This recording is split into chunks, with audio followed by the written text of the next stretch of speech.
یوم آزادی پر بلوچستان میں دہشت گردی کا بڑا منصوبہ ناکام بنا دیا۔ وزیر اعلیٰ سرفراز بھٹی صوبائی دارالحکومت کوئٹہ میں پریس کانفرنس کے دوران انہوں نے کہا کہ گرفتار شخص شہریوں کو جشن آزادی کے دوران نشانہ بنانے کی منصوبہ بندی کر رہا تھا، لیکن بروقت کارروائی سے بلوچستان کو بڑی تباہی سے بچا لیا گیا۔ انہوں نے کہا کہ پہلی مرتبہ مجید بریگیڈ کے کسی عہدیدار کو حراست میں لے لیا گیا جو بظاہر پاکستان اسٹڈیز کا لیکچرار ہے۔ وزیر اعلیٰ نے انکشاف کیا کہ یہ شخص نہ صرف بچوں کو شدت پسندی کی طرف راغب کرتا تھا بلکہ دہشت گردوں کا علاج بھی اپنے گھر پر کرتا رہا۔ انہوں نے سیکیورٹی فورسز، انسداد دہشت گردی کے محکمے اور پولیس کو کامیاب کارروائی پر خراج تحسین پیش کیا۔ پریس کانفرنس میں وزیر اعلیٰ نے گرفتار شخص کا ایک ریکارڈ شدہ اعترافی بیان بھی سنایا۔ اس میں ملزم نے بتایا کہ اس نے قائد اعظم یونیورسٹی سے ماسٹرز اور پشاور یونیورسٹی سے پی ایچ ڈی کی ڈگری حاصل کی ہے اور گریڈ 18 میں بطور لیکچرار تعینات ہے، جبکہ اس کی بیوی بھی سرکاری ملازم ہے۔ ملزم نے انکشاف کیا کہ 2020 میں قائد اعظم یونیورسٹی کے ایک دورے کے دوران اس کی ملاقات ایک شدت پسند تنظیم سے تعلق رکھنے والے 3 افراد سے ہوئی تھی۔ ان میں سے 2 بعد میں مارے گئے جبکہ باقی افراد نے اسے تنظیم میں شامل کیا اور اس کی ملاقات بشیر زئی سے کرائی۔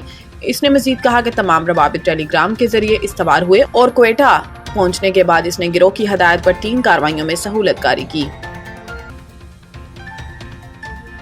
بھارتی طیاروں کو تباہ کرنے کی ویڈیوز ہمارے پاس موجود ہیں۔ لاہور میں سیمینار سے خطاب کے دوران وفاقی وزیر داخلہ کا کہنا تھا کہ بھارت پاکستان میں دہشت گردی میں ملوث ہے۔ 9/11 سے لے کر آج تک کی دہشت گردی کا بینیفیشری انڈیا ہے۔ انہوں نے کہا کہ پاک بھارت جنگ کے دوران انڈیا کے تمام چیف مودی سے الگ الگ ملاقات کر رہے تھے، ان کے پائلٹ تیار نہیں تھے، لیکن ہماری مسلح افواج نے بھارتی جارحیت کا منہ توڑ جواب دیا اور ہماری تمام سیاسی جماعتیں بھی متحد تھیں۔ سیمینار سے خطاب کرتے ہوئے وفاقی وزیر داخلہ نے بتایا کہ اجیت دوول اور امت شاہ اصل میں پورے ڈرامے کے پیچھے تھے، یہ دونوں خود بھی ڈوبیں گے اور مودی کو بھی لے کر ڈوبیں گے۔ محسن نقوی کا کہنا تھا کہ پاک بھارت جنگ کے دوران ہماری انٹیلیجنس ایجنسیوں نے بہترین کام کیا۔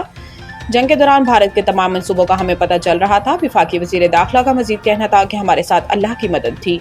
بھارت نے ہماری اہم بیسز پر 7 میزائل فائر کیے، ان میزائلوں میں سے کوئی بھی بیس پر نہیں گرا۔ ہماری جس بیس پر قیمتی اثاثے موجود تھے وہاں کوئی بھارتی میزائل گرا ہی نہیں۔ موسمیاتی تبدیلی نجی شعبے کو ساتھ دینا ہوگا، حکومت تنہا کچھ نہیں کر سکتی۔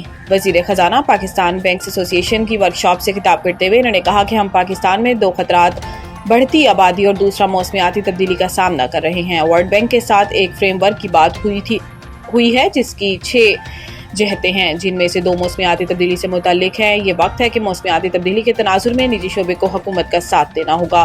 انہوں نے کہا کہ موسمیاتی تبدیلی بقا کی جنگ ہے جس میں اکیلی حکومت کچھ نہیں کر سکتی۔ وزیر خزانہ کا کہنا تھا کہ پاکستان اسٹاک ایکسچینج سابقہ ریکارڈز توڑ رہی ہے۔ اجارہ سکوک کا آغاز سست ہے تاہم ہماری سمت درست ہے۔ 3 گلوبل ریٹنگ ایجنسیوں نے پاکستان کے بارے میں مثبت رائے دی۔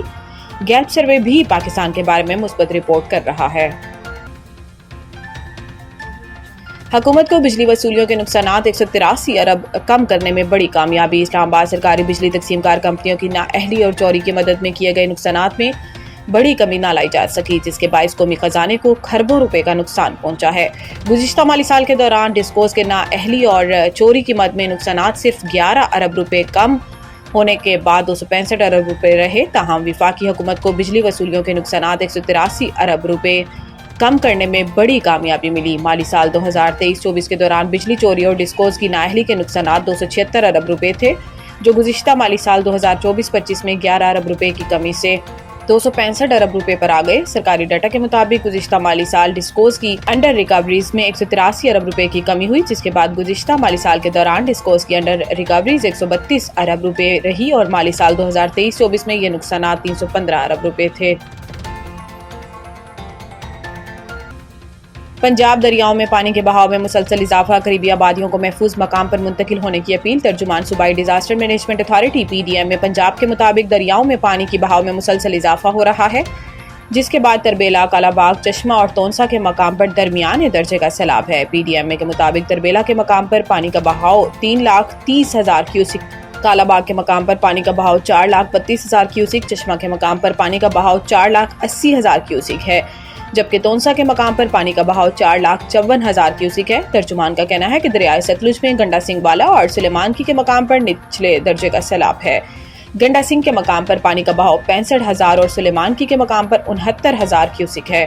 پی ڈی ایم اے کے مطابق دریائے راوی میں جسر کے مقام پر نچلے درجے کا سیلاب ہے اور پانی کا بہاؤ 54,000 کیوسک ہے، جبکہ نالا پلکھو میں درمیانے، نالا ایک بئی اور بسنتر میں نچلے درجے کا سیلاب ہے۔ پی ڈی ایم اے کا بتانا ہے کہ بالائی علاقوں میں بارشوں کے سبب دریاؤں کے بہاؤ میں اضافے کا خدشہ ہے۔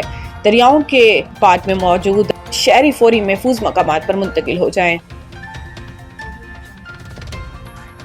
محسن نقوی کا قومی ہاکی ٹیم کے کھلاڑیوں کے لیے فی کس 10 لاکھ روپے انعام کا اعلان۔ تفصیلات کے مطابق وفاقی وزیر داخلہ اور chairman P C B Mohsin Naqvi سے پاکستان کی قومی ہاکی ٹیم کے کپتان عماد شکیل بٹ نے ملاقات کی۔ ہاکی ٹیم کے کپتان عماد شکیل بٹ نے محسن نقوی کو نشان امتیاز ملنے پر مبارکباد پیش کی اور ہاکی کے کھیل کی بحالی اور پرو ہاکی لیگ میں شرکت کے مسائل سے آگاہ کیا۔ ملاقات میں ہاکی کے کھلاڑیوں کی ویلفیئر اور ریہیب کے مسائل پر بھی تبادلہ خیال کیا گیا۔ محسن نقوی نے ہاکی کھلاڑیوں کے لیے فی کس 10 لاکھ روپے انعام کا اعلان کرتے ہوئے کہا کہ ہاکی کھلاڑیوں کے میڈیکل اور فٹنس کیسز کو